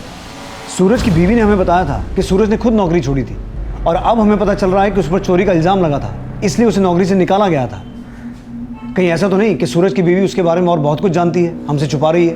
हो सकता है सर, लेकिन दुकान का मालिक सच बोल रहा है इस बात की भी कोई गारंटी नहीं है। मेरी दुकान पे काम करने वाले वर्कर से बात हुई, लेकिन उन्होंने दुकान के मालिक के बारे में कुछ और ही बोला है। साहब, सूरज कभी चोरी नहीं कर सकता, वो बहुत ईमानदार था। पर तुम्हारा मालिक सूरज पे चोरी का इल्जाम क्यों लगा रहा है? साहब, सूरज कई वक्त से तनख्वाह बढ़ाने के लिए बोल रहा था, पर वो टाल रहे थे। साहब, वो तो टाइम पे तनख्वाह भी नहीं देते थे। कई बार इस बात पे सूरज की उनसे कहा सुनी भी हुई, शायद इसीलिए साहब उसको चोरी का इल्जाम लगा के उसे नौकरी से निकाल दिया। क्या नाम है सूरज के मालिक का? विनोबा मित्रा। उसकी पूरी कुंडली निकाल रहा हूँ सर। लेकिन बाकी वर्कर्स को भी भूलना मत, हो सकता है मालिक सच बोल रहा हो, वर्कर्स झूठ बोल रहे हो। और सूरज की बीवी पे नजर रखो। Okay sir. सूरज की हत्या में सूरज की बीवी, सूरज का मालिक और सूरज के साथ काम करने वाले को-वर्कर्स पुलिस की राडार में थे। सूरज की बीवी का कहना था कि उसने सूरज को बोरिया बाजार में किसी से मिलते हुए देखा था जो उसका हत्यारा हो सकता था। लेकिन क्या इसमें कोई सच्चाई थी या सूरज की बीवी पुलिस को गुमराह करना चाहती थी?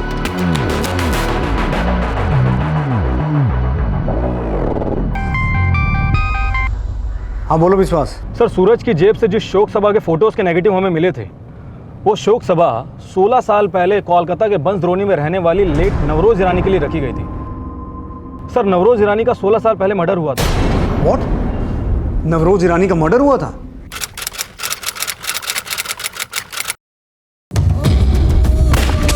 लेकिन सर, अभी तक ऐसा कुछ भी पता नहीं चला है कि सूरज नवरोज ईरानी को जानता भी था या नहीं। लेकिन सूरज की जेब से हमें नवरोज ईरानी की शोक सभा के फोटो के नेगेटिव्स मिले थे, तो उसका नवरोज ईरानी से कोई ना कोई कनेक्शन तो होगा। अच्छा, इस नवरोज ईरानी के बारे में कोई इन्फॉर्मेशन मिली? सर, नवरोज की कम्युनिटी के लोगों से तो फिलहाल इतना ही पता चला है कि नवरोज की शादी नहीं हुई थी, लेकिन उसकी एक सगी बहन है फिरोजा नवरोजी, वो यही पार्क स्ट्रीट में रहती है। हो सकता है वो सूरज को जानती हो। तुम नवरोज की बहन का एड्रेस मुझे मैसेज करो और ये पता लगाओ कि नवरोज ईरानी के मर्डर केस को कौन इन्वेस्टिगेट कर रहा था। हो सकता है सूरज के मर्डर का नवरोज ईरानी के मर्डर से कोई कनेक्शन हो।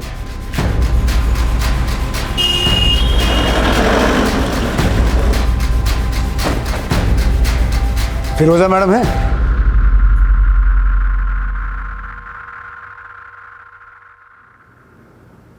फिरोजा नवरोजी? जी मैं ही हूँ, बैठिए। सूरज कुमार को जानती हैं आप? मैं किसी सूरज कुमार को नहीं जानती। आप नहीं जानती तो शायद आपकी बहन नवरोज ईरानी जानती हो। नवरोज, उसको गुजरे हुए तो 16 साल हो गए हैं। अब वो किसको जानती थी किसको नहीं, इसका पता मुझे कैसे हो सकता है?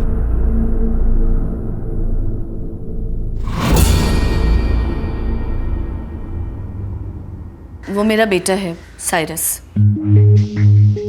बुलाइए उसे। साइरस, आई आओ।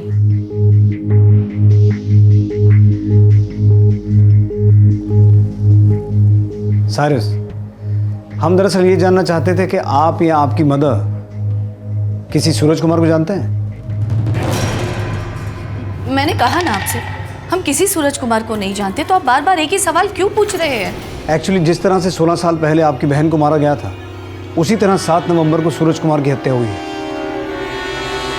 और हमें सूरज कुमार की डेड बॉडी के पास से कुछ फोटोग्राफ्स के नेगेटिव्स मिले हैं। ये देखिए, ये फोटोग्राफ्स आपकी बहन नवरोज़ ईरानी की शोक सभा के हैं। अब ये महज इत्तेफाक तो नहीं हो सकता।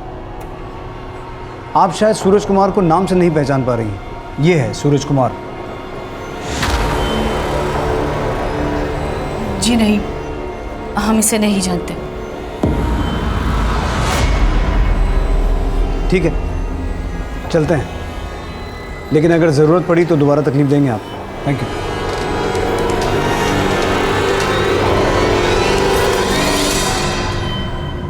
नवरोज आंटी के शोक सभा के फोटोज उस आदमी के पास कैसे पहुंचे? अब वो सब मुझे कैसे मालूम होगा? और तू बोल, आ चक्कर शू छे?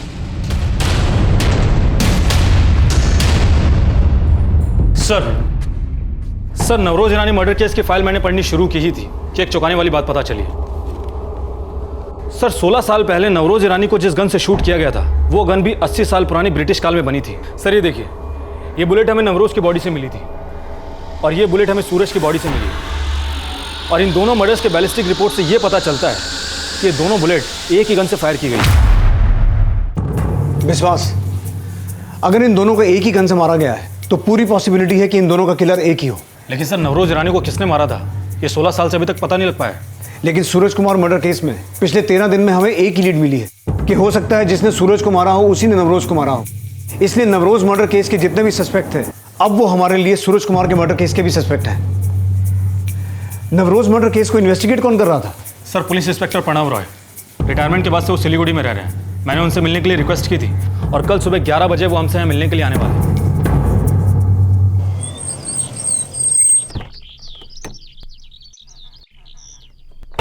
सूरज, शारदा, नवरोज ईरानी मर्डर इन्वेस्टिगेशन के दौरान ये दोनों नाम कभी सामने आए नहीं। आई एम ऑल्सो सरप्राइज्ड कि सूरज का भी उसी गन से मर्डर हुआ 16 साल पहले जिस गन से नवरोज ईरानी का मर्डर हुआ था। सर माना कि नवरोज ईरानी केस सॉल्व नहीं हो पाया, पर आपकी गट फीलिंग क्या कहती है? नवरोज को किसने मारा होगा? हमारा पहला सस्पेक्ट था साइरस नौरोजी। साइरस नौरोजी, नवरोज का भांजा? Yes, and the motive was Nauroz Irani की प्रॉपर्टी। साइरस एक दूसरे फ्रॉड केस में भी सस्पेक्ट था। एक्चुअली उसने एक चिटफंड कंपनी खोल रखी थी और लोगों से काफ़ी पैसे वसूल लिए थे कंपनी के बिहाफ पे। पैसा लौटाने का बहुत प्रेशर था उसके ऊपर और नौरोज के मर्डर के बाद उसने नौरोज की प्रॉपर्टी पर क्लेम किया और नौरोज का घर 87 लाख रुपए में बेच दिया। इस केस में हमने उसे अरेस्ट भी किया था, बट उसके खिलाफ कोई एविडेंस न होने की वजह से कोर्ट ने उसे रिलीज कर दिया। But I strongly doubt that boy was clean. Cyrus के अलावा और कोई सस्पेक्ट? हमें बहुत स्ट्रांगली लग रहा था कि नौरोज मर्डर में जगत राय का हाथ हो सकता है। जगत राय जो एमएलए हैं? हाँ, नौरोज ईरानी जिस कंपनी में सेक्रेटरी थी उस वक्त जगत राय वहां के वर्कर्स यूनियन का लीडर था और उसने कंपनी में स्ट्राइक करवा दी थी। इसको लेकर नौरोज और जगत राय में काफी झगड़ा हुआ था। आप लोग अंदर नहीं जा सकते। हमें एमडी विनोद साय से मिलना है अभी। वो आज ऑफिस नहीं आए हैं। तुम बोलोगे और हम मान लेंगे। यहाँ तमाशा मत करो, जस्ट लीव। और नहीं गए तो? I said leave, so leave. अपनी औकात में रहना, समझी तू? जगत राय ने थप्पड़ ही नहीं मारा, जान से मारने की धमकी भी दी नौरोज को। और इस मैटर में नौरोज ने केस फाइल कर दिया जगत राय के खिलाफ। जेल से छूटने के 3 महीने बाद नौरोज का मर्डर हुआ और यही वजह थी कि जगत राय हमारे रडार में आया, बट उसके खिलाफ कोई एविडेंस नहीं था। सर नवरोज का जब मर्डर हुआ था तब वो 40 साल की थी और सूरज तब 16 साल का था।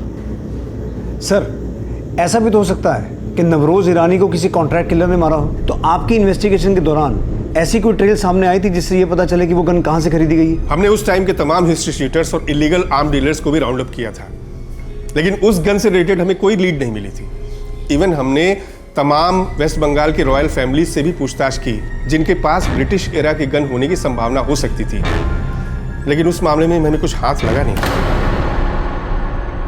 सर अपने खबरियों के नेटवर्क से भी उस गन से रिलेटेड कोई क्लू नहीं मिला है।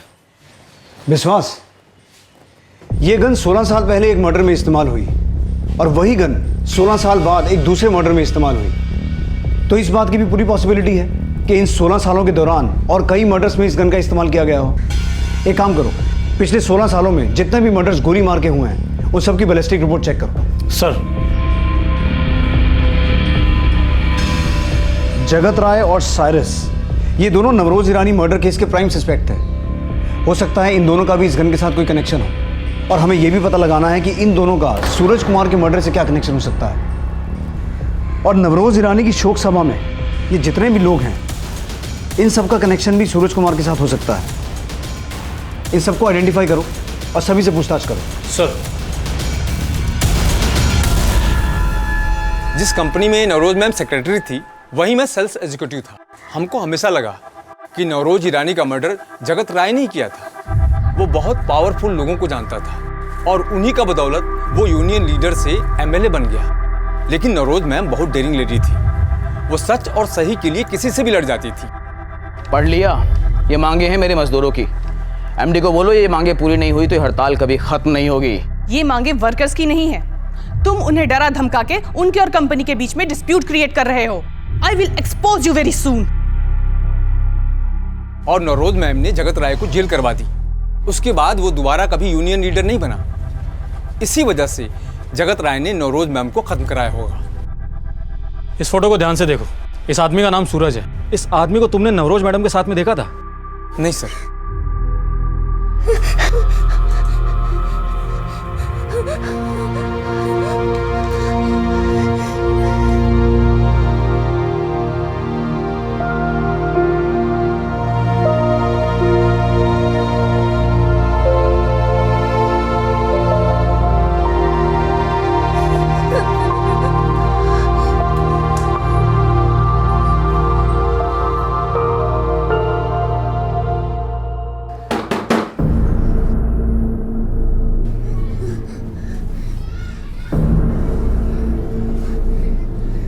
बेटा, कहाँ है तुम्हारी मम्मी?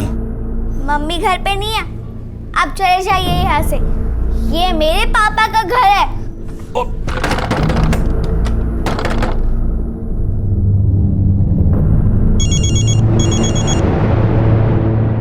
ओ शारदा जी, कहाँ हो तुम?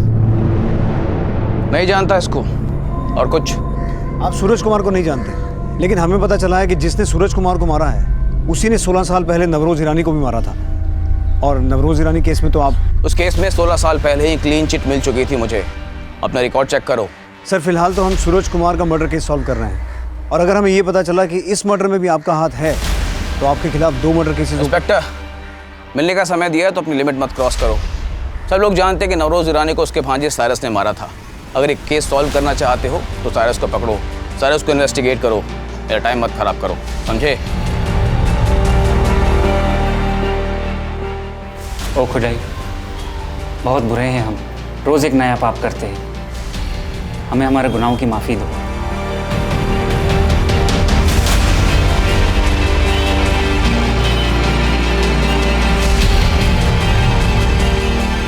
वो मैंने चिट फंड के लिए जो लोगों से पैसे लिए थे, वो नवरोज आंटी का घर बेचकर भी नहीं चुका पाया। आई एम रियली स्कैर्ड, कहीं वो मुझे पनिश ना करें। डोंट गेट स्कैर्ड दिकरा। अपने गुनाहों का कन्फेशन जो ऊपर वाले के सामने करता है, खुदा उसे फॉरगिव कर देता है। जिस कंपनी में नवरोज मैडम काम करते थे, मैं वहाँ एक क्लर्क था। लेकिन नवरोज मैडम कभी छोटे बड़े में भेद नहीं करती थी सर। वो तो बहुत ही हेल्पफुल लेडी थी। नवरोज मैडम, आपसे एक पर्सनली हेल्प चाहिए था प्लीज। आई नो तुम्हारा बहन का शादी है और कंपनी तुमको लोन नहीं दे रही, बट मैं कुछ करती हूँ तुम्हारे लिए पर्सनली। ओके सर, वो बिना बोले ही दूसरों की जरूरत समझ जाती थी। उन्हें कोई भी जरूरतमंद दिखता, वो कैसे भी करके उसकी मदद करती। तो शायद नवरोज ने सूरज की भी मदद की होगी। इस आदमी का नाम सूरज है, जानते हो उसको? नहीं सर। शारदा जी, मैं जानती हूँ आपके पति के साथ बहुत बुरा हुआ है, लेकिन अगर स्कूल वालों ने तान्या का नाम काट दिया तो मैं कुछ नहीं कर पाऊंगी। आपने स्कूल की फीस नहीं भरी, लेकिन आप मेरी ट्यूशन फीस तो दे ही सकती हैं। लेकिन मैडम जी, अगर मेरे पास पैसे होते तो मैं आपसे यूँ विनती क्यों करती? आप कह रही हैं आपके पास पैसे नहीं है, लेकिन आपके पति तो कुछ और ही कह रहे थे। 6 महीने से ना आपने मेरी ट्यूशन फीस दी है और ना ही आप स्कूल फीस पे कर रहे हैं। अगर ऐसा ही चला ना तो स्कूल से उसका नाम कट जाएगा। नहीं नहीं, आप बस थोड़े दिन और संभाल लीजिए। 2-4 दिन में मेरे किसी से 40,000 रुपये आने वाले हैं। जैसे वो आएंगे मैं आपकी ट्यूशन फीस भी दे दूंगा और स्कूल की फीस भी। लेकिन मैडम जी, उन्होंने तो मुझे ये बात बताई ही नहीं कि कोई उन्हें 40,000 रुपये देने वाला था। मुझे लगता है शायद सूरज ने सेठ जी से 40,000 मांगे हो। वैसे भी वो कभी किसी को पूरी तनख्वाह नहीं देते थे। हो सकता है पैसे काट काट के उन्होंने सूरज के 40,000 अपने पास जमा कर लिए। अच्छा ठीक है, तुम उस पर नज़र बनाए रखो। सर सूरज पहले जिस दुकान पे नौकरी करता था उस दुकान पे अभी भी सूरज की बीवी गई और उसने दुकान के मालिक से काफ़ी झगड़ा किया। तो वो दुकान के मालिक से 40,000 रुपये मांग रही थी और बोल रही थी कि दुकान के मालिक ने सूरज का मर्डर इसलिए कर दिया ताकि मालिक को सूरज को 40,000 रुपये लौटाने ना पड़े। लेकिन उसने हमें पहले ऐसा कुछ भी नहीं बताया। ये 40,000 का क्या चक्कर है? सर ये चक्कर तो समझ में नहीं आ रहा, लेकिन हाँ सर, सूरज की बीवी कई लोगों से पूछताछ करके पता कर रही थी कि सूरज को 40,000 रुपये किससे लेने थे और दुकान के काम करने वाले एक लड़के ने उसे बताया और उसके बाद वो दुकान के मालिक से झगड़ा करने पहुंच गई। दुकान पे काम करने वाला वर्कर कौन है? सर इसका नाम गोविंद है और सूरज के घर पे काफ़ी आना जाना था इसका। गोविंद? हेमंत, कहीं इस गोविंद और शारदा के बीच में कुछ चल तो नहीं रहा? नहीं सर, ऐसा कुछ लगता तो नहीं, लेकिन इस गोविंद ने पहले दुकान के मालिक के खिलाफ ही बोला था। दुकान के मालिक के खिलाफ कुछ मिला? नहीं सर, ना तो दुकान के मालिक के खिलाफ कुछ मिला, ना शारदा के और ना गोविंद के। हेमंत, ये 40,000 की कहानी और शारदा के अफेयर का एंगल सब कुछ अच्छे से पता करो। हो सकता है बोरिया नगर वाली कहानी भी झूठी हो। वहां सूरज ने किसी अनजान आदमी को नहीं बल्कि अपनी बीवी को उसके लवर के साथ देखा हो। हेमंत, शारदा और सूरज का पिछले 16 साल का इतिहास निकालो। Okay sir. पुलिस शारदा को अब भी शक की नजर से देख रही थी और इसके साथ साथ सूरज का मालिक, सूरज के साथ काम करने वाले गोविंद, सब सूरज मर्डर केस के सस्पेक्ट नजर आ रहे थे। और पुलिस ये भी मान रही थी कि 16 साल पहले नवरोज ईरानी को मारने वाला भी सूरज का हत्यारा हो सकता है। लेकिन इस बात में सच्चाई कितनी है कि कोई आदमी सूरज को 40,000 रुपये देने वाला था?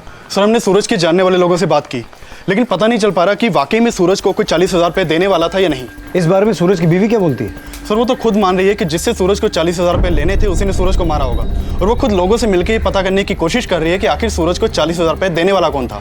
हेमंत, ऐसा भी तो हो सकता है कि वो लोगों को मिल मिलकर जानबूझ के ये भ्रम खड़ा कर रही है कि जिस किसी से सूरज ने 40,000 रुपये लेने थे उसी ने सूरज को मारा है, जबकि ना तो कोई 40,000 रुपये देने वाला है और ना ही कोई वो जिसके साथ उसने बोरिया नगर में सूरज को देखा था। सर इन फोटोग्राफ्स में कुल 30 लोग हैं, जिनमें से 23 को आइडेंटिफाई करके हमने उनसे पूछताछ की। उनमें से कोई भी सूरज को नहीं जानता है और ना ही ऐसे डॉट्स कनेक्ट हो रहे हैं जिससे लगे कि नवरोज को मारने वाला ही सूरज का हत्यारा हो। जो नवरोज की हत्या के 16 साल बाद भी पकड़ा नहीं गया वो इतनी आसानी से हाथ नहीं आएगा। बाकी बचे 7 लोगों को भी आइडेंटिफाई करो, फिर देखते हैं इन दोनों केसेस का आपस में क्या कनेक्शन है।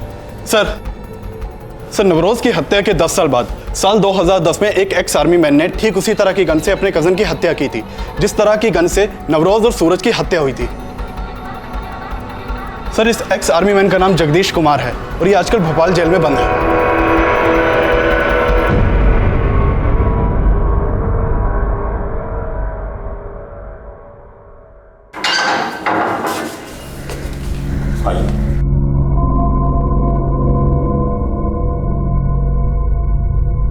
ऑफिसर, अगर मैं अपने चचेरे भाई को नहीं मारता तो वो मुझे मार देता। मुझे उसे मारने का कोई अफसोस नहीं। देखिए, हम आपसे सिर्फ इतना जानना चाहते हैं कि आपने जिस गन से अपने भाई को मारा था वो गन ब्रिटिश काल की बनी हुई थी। आपको वो गन मिली कहाँ से? असलम ने दी थी वो गन मुझे। असलम? कहाँ मिलेगा ये असलम?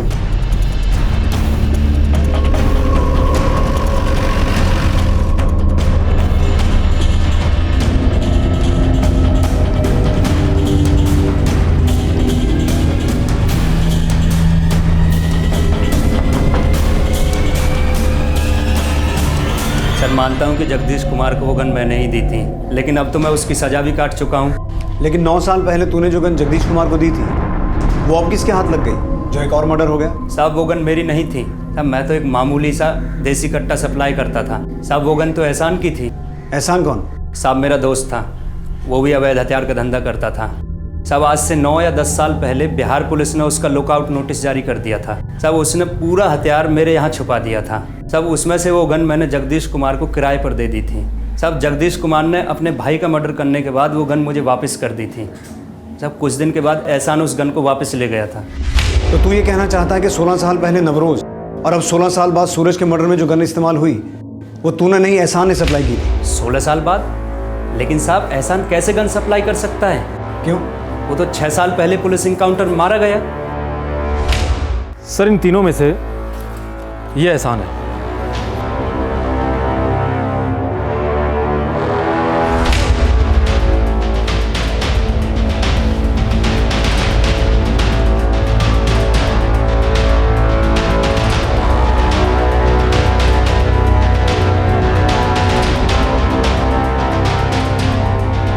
एक हिस्ट्री शीटर ने नवरोज की शोक सभा अटेंड की और उसके साथ वो आदमी खड़ा है जो नवरोज मर्डर केस का प्राइम सस्पेक्ट है।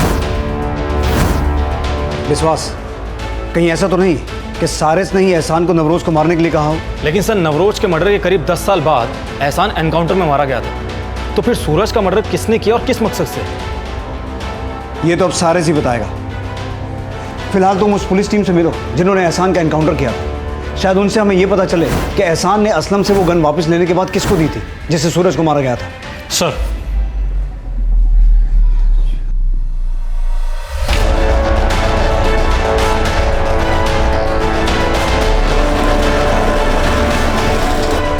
नवरोज ईरानी को जिस गन से मारा गया था वो इस आदमी की थी जो आपके साथ खड़ा है। हो सकता है आपके कहने पे ही नवरोज ईरानी को मारा गया हो। व्हाट? ये आदमी मेरे साथ खड़ा है तो आप कुछ भी बोलेंगे? हमें तो ये भी नहीं पता कि इसका नाम एहसान था। जैस्मिन ने इसका नाम फैज बताया था। फैज? सर, इन तीनों में से ये एहसान है। आप उसी जैस्मिन की बात कर रहे हैं ना जो नवरोज की मेड थी? यस, थी तो वो मेड, पर नवरोज ने उसको सर पे चढ़ा कर रखा था। मेरे गांव में ना लड़कियां जैसे ही 14 साल की होती है उनकी शादी कर देते हैं। आप तो 40 साल की है ना? नहीं, मेरा मतलब है आपने कभी नहीं सोचा कि शादी कर लेनी चाहिए थी आपको? मुझे तो कभी नहीं लगा, नहीं तो जरूर कर लेती। पर तेरी बातों से ऐसा लगता है कि तुझे अपनी शादी का बहुत चाव है। नहीं मैम, ऐसा कुछ नहीं है। मैं तो अनाथ हूँ ना, पर मेरे माँ बाप होते तो शायद। माँ बाप न थी तो शू थयू, मेरी बेटी की तरह तू मेरी सेवा करती है। समझ ले, मैं ही तेरी माँ हूँ। देखते ही देखते जैस्मिन ने नवरोज के दिल पे ऐसा जादू चलाया कि वो जैस्मिन को अपने बेटी की तरह रखने लगी। लेकिन हद तो तब हो गई जब जैस्मिन उस फैज को भी घर में ले आई। नवरोज, तेरा एब्सेंस में वो लड़का रोज इधर आता है। पता नहीं किस चोरू चक्के के साथ ये। फैज चोर नहीं है मैम।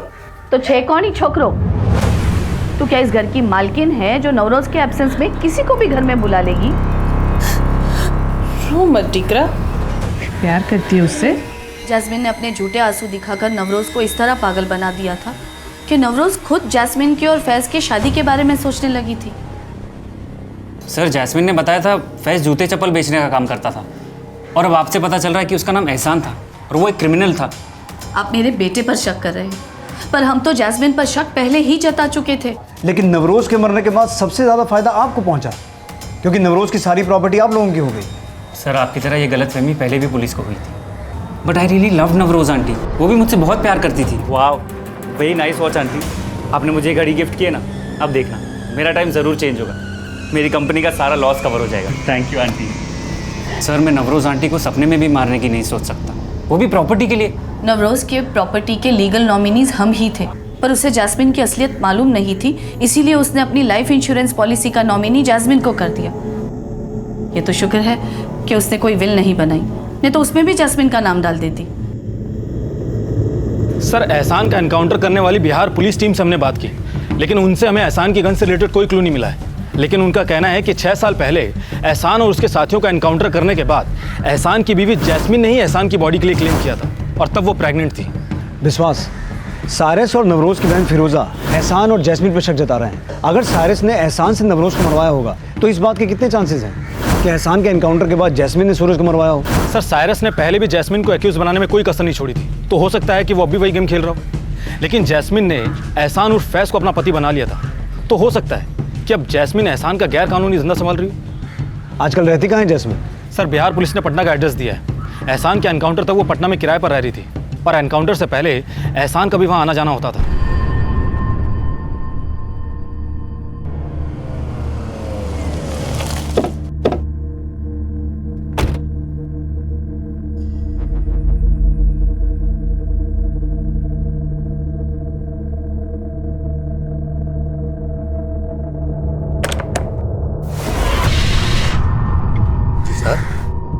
जैस्मिन यही रहती है?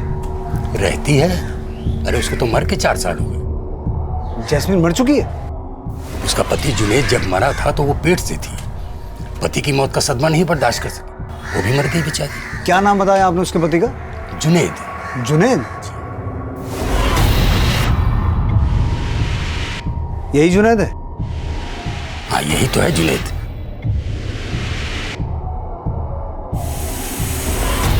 सर ये बात तो साफ है, जैस्मिन नवरोज के इंश्योरेंस पॉलिसी की नॉमिनी थी, भले उसे इंश्योरेंस का पैसा ना मिला। सर ये भी तो हो सकता है कि जैस्मिन का जो पति था फैज उर्फ जुनैद उर्फ एहसान ने ही नवरोज का मर्डर करवाया हो, क्योंकि नवरोज का मर्डर जिस गन से हुआ था वह एहसान की थी और एहसान का तो खुद का एनकाउंटर हुआ है। फिर सूरज का मर्डर एहसान की गन से किसने और किस मोटिव से किया होगा? सर कहीं ऐसा तो नहीं कि सूरज का हत्यारा नवरोज के मर्डर से कोई ताल्लुक ही ना रखता हो? लेकिन वो एहसान की गन से तो ताल्लुक रखता होगा। जब नवरोज ईरानी को मारा गया था तो उसमें 2 लोग शामिल थे। मान लो एक एहसान था, दूसरा कौन था? एहसान ने पहली बार अपनी गन असलम के पास छुपाई थी। सर हमने असलम को अच्छे से खंगाल लिया, उसके खिलाफ कुछ भी नहीं मिला।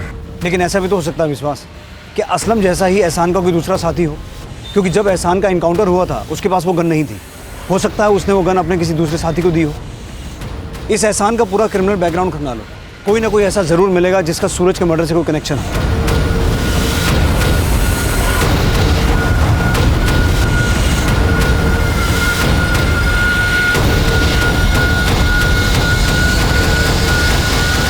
सूरज की हत्या में एहसान की गन इस्तेमाल हुई थी, लेकिन एहसान के एनकाउंटर के बाद एहसान की वो गन किसके हाथ लगी थी, इसका पता लगाने के लिए पुलिस एहसान उर्फ फैज उर्फ जुनैद से जुड़ी हर इंफॉर्मेशन निकाल रही थी और जल्द ही कुछ नए समीकरण सामने आए। सर एहसान के साथ जो 2 क्रिमिनल्स एनकाउंटर में मारे गए थे वो ब्रिजेश और रामाधीर थे। ब्रिजेश और रामाधीर वांटेड क्रिमिनल शेखुद्दीन के लिए काम करते थे और एहसान शेखुद्दीन को गैर कानूनी हथियार सप्लाई करता था। सर यही शेखुद्दीन उर्फ शेखू कई दिनों से अंडरग्राउंड है।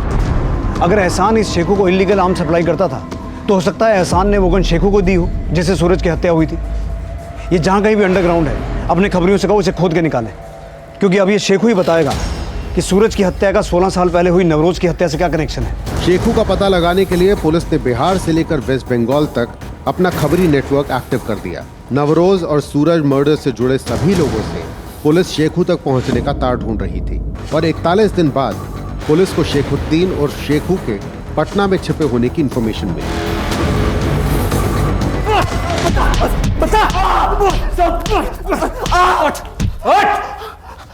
बोल, तो नहीं मारा है ना सूरज को? हाँ साहब, मैं नहीं मारा सूरज को। क्यों मारा था? साहब मुझे अहमद भाई ने बोला था। अहमद कौन?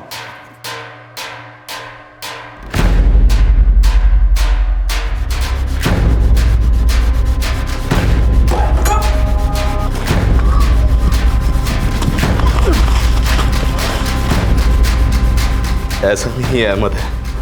एनकाउंटर में ऐसा नहीं, हमारा दूसरा साथी जमील मारा गया था। तो फिर एहसान की बीवी जैस्मिन ने उस बॉडी को एहसान की बॉडी मानकर आइडेंटिफाई क्यों किया था? साहब जैस्मिन को मैंने बोला था कि जमील की बॉडी को आइडेंटिफाई करके बोल दे कि वो मैं ही था।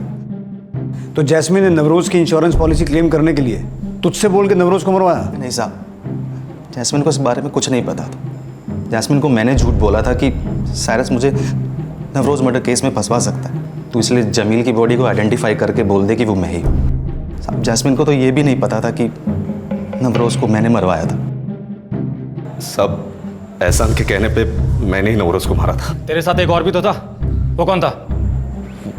वो सूरज था साहब। सूरज? शेखू मेरे गांव का था, वही सूरज को अपने साथ लाया था। बोल रहा था ज़रूरतमंद है, पैसे के लिए कुछ भी करेगा। मैंने दोनों को उस मर्डर के लिए 50-50 हज़ार रुपये देने का कहा था। अरे ये तो 10,000 है। एहसान ने सूरज को सिर्फ 10,000 दिया था। सूरज इस बात से दुखी था ही था, लेकिन उससे ज़्यादा उसे नवरोज के मर्डर का पछतावा हो रहा था। उसका दिल कांप गया था उस मर्डर के बाद। बोला आगे कभी गलत काम नहीं करेगा। लेकिन 2.5 महीने पहले सूरज ने मुझे बोरिया नगर में देख लिया था। ये पकड़ो, मैं आ रहा हूँ 1 मिनट। सूरज!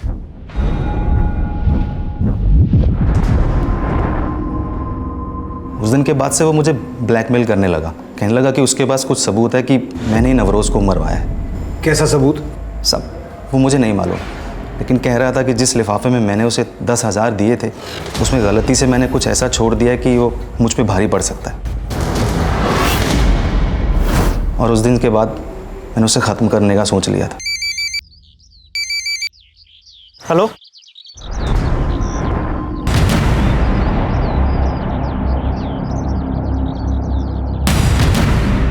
शेखू!